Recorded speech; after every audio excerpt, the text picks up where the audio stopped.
Goeiedag, is goed om so saam met jou ook stil te word vanoggend.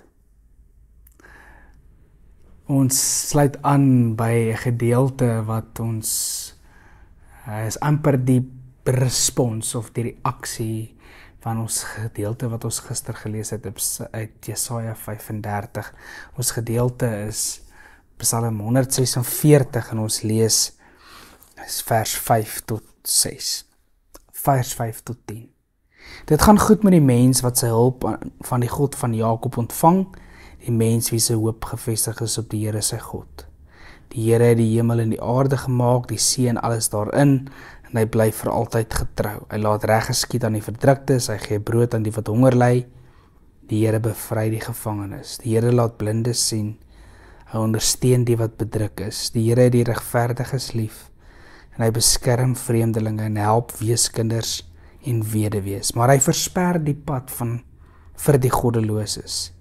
Die Here regeer vir altyd, Sion, jou God regeer van geslag tot geslag, prys die Here.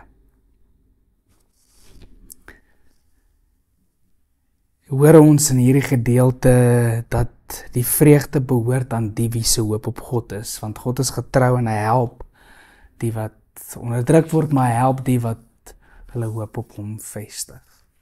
En as jy kyk na die pad wat Jesaja vir gister wat in Jesaja 35, daar geskets word van hierdie pad wat hy maak.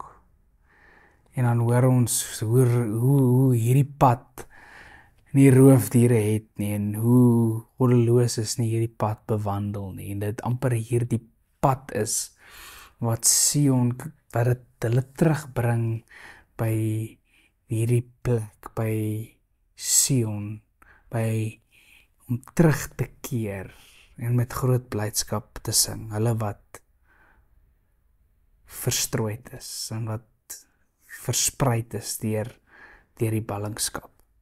Maar die Here regeer vir altyd.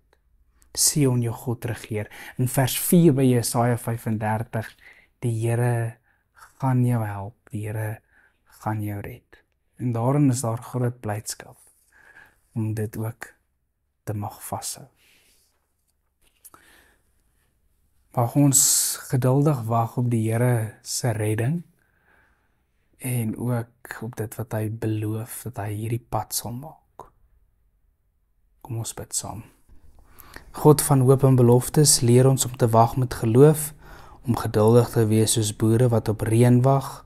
Open nou u woord in ons harte, dit wat ons gelees het, Here, dat dit wat ons ontvang het, dat dit saad sal ontkiem in ons harte, en wil jy dit kom bedek met u seën.